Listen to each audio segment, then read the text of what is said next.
마르다, 이것은 거역적인, 그녀는 거역적이다 혹은 여주인이란 뜻입니다. 그럼 마리아는요? 마리아는 히브리 말로 여러분 잘 아시는 모세의 누이인 미리암입니다. 마리아는 구약의 히브리 말로 미리암입니다. 예. 근데 이 미리암이란 뜻이 뭐냐? 거역하는, 반항적인, 높은, 이 교만의 기초를 둔 그러한 속성을 가진 이름입니다. 마르다랑 마리아, 결국 그 의미를 보면 거의 비슷합니다. 같습니다. 즉 마리아나 마르다나 타고난 본성, 성품은 같지만 하나님의 임재가 그들의 운명을 바꿉니다. 우리가 하나님의 말씀 앞에 카바 할 때 우리의 본성이 바뀝니다. 인생 살면서 아우 나는 왜 그러지? 그 한계를 뛰어넘게 합니다. 저는 원래 그래요. 그 원래 그래요에 내가 아니라 원래 주님 창세전에 예정하신 대로 원래 그렇지 않은 내가 만들어집니다.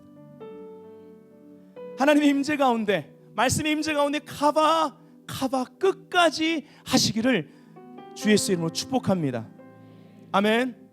자, 마지막 네 번째, 예배가 달라집니다. 베다니 마리아라고 보통 부릅니다. 이 마리아를.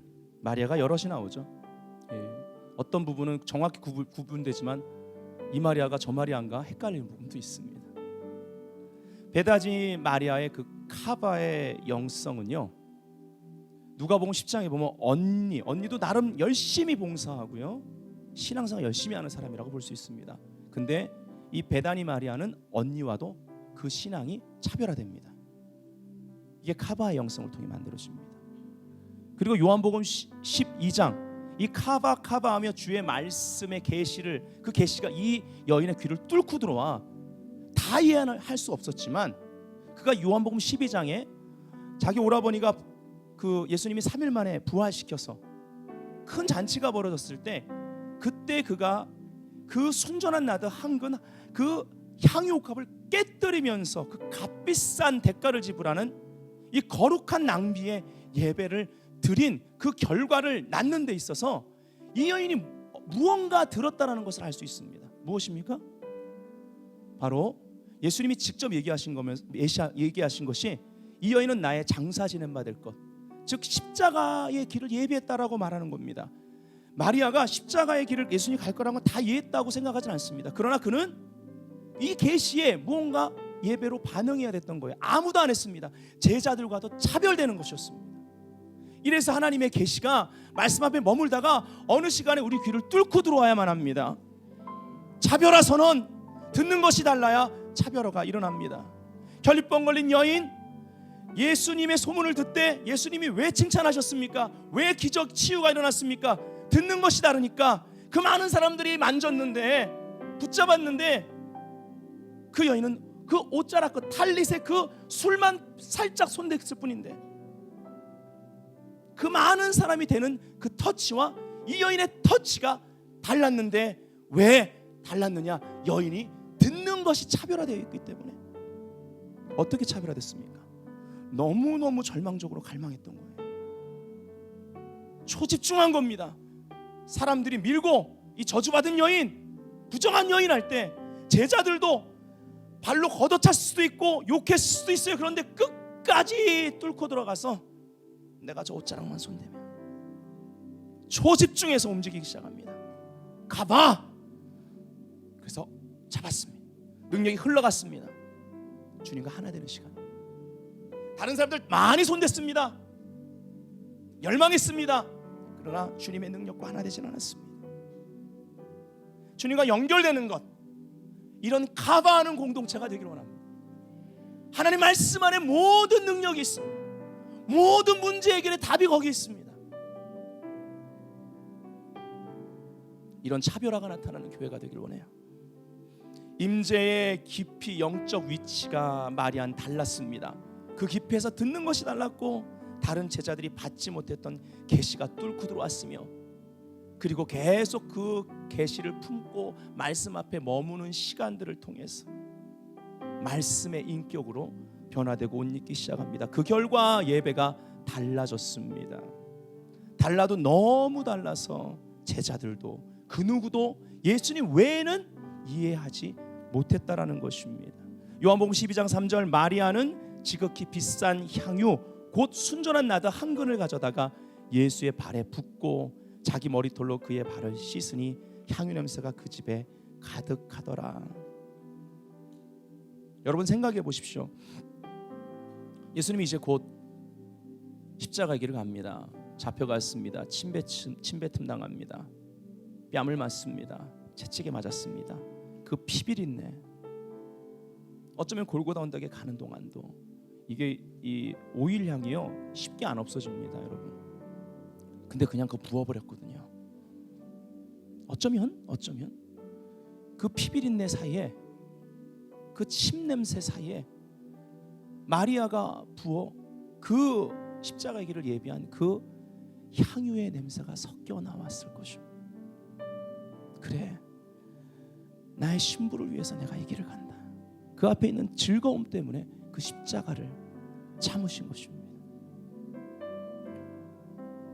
여러분, 이 예배가 그 오라버니의 부활 사건 후에, 즉 예수님이 그것을 통해서 나는 I am, 스스로 계신 그분께서 나는 부활이고 생명이다라고 자기의 정체를 드러내신, 믿으면 하나님의 영광을 보려고 그 영광, 부활의 영광을 드러내신 이 사건으로 인해서 치러지는 잔치였기 때문에 십자가의 길을 예비하는 그의 예언적 경배, 그도 다 이해하지 못했지만 계시에 반응하는 그 예언적 경배, 그 거룩한 낭비로 인하여서 그는요 정말 복음에 합당한 삶을 살게 된 것입니다. 십자가와 복음, 그 복음의 비밀을 드러내는 예배입니다. 예수님의 관점이 중요합니다. 제자들의 인본주의적인 관점, 그거 팔아가지고 가난한 자 구제하면 될 텐데, 가룟 유다의 날카로운 지적. 근데 그 시간에 그거 좋은 거지만 그 시간엔 예수님이 원하시는 것이 바로 그 계시에 반응해 드리는 그 예배였습니다. 이런 예배 가운데, 깨뜨리는 예배 가운데 땅에 속한 관점들이 다 드러나기 시작하는 거예요.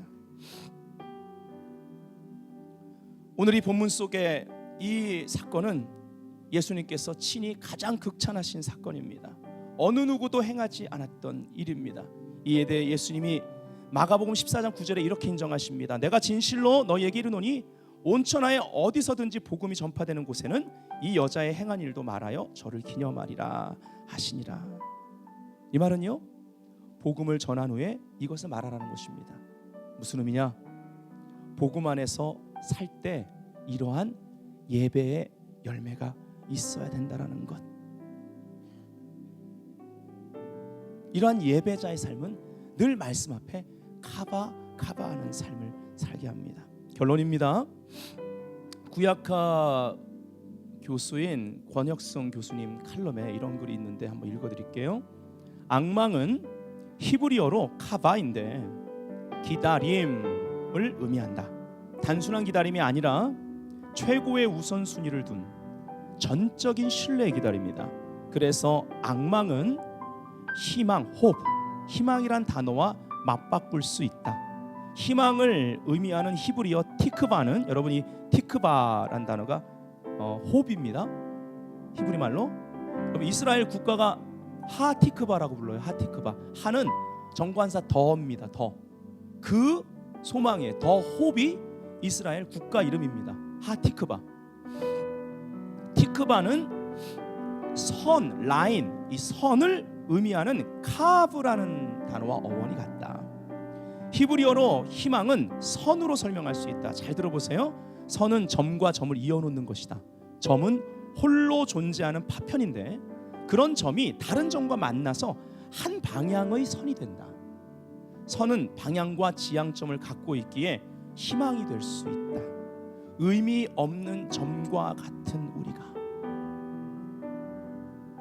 하나님을 바라보므로 거룩한 방향성을 갖게 되었고 하나님과 연결된 거룩한 선을 타고 희망을, 소망을 노래하게 된 것이다. 그래서 여러분, 카바, 이 단어의 의미를 우리가 묵상할 때 이건 곡선이 아닙니다. 직선입니다. 바로 하나의 점에 불과한 우리 인생 가운데 우리가 하나님을 향해서 직선으로 연결된 거예요. 지코스입니다. 고든 마음, 그리고 초집중하는 열정, 이 열정을 다해 하나님께 소망을 두는, 소망을 견고히 하는 그러한 삶이 카바의 삶인 줄 믿습니다. 오늘 예수님께서 친히 복음 안에서 합당한 삶이라고 여겼던 마리아의 삶의 그 카바의 자리로 여러분을 초청합니다.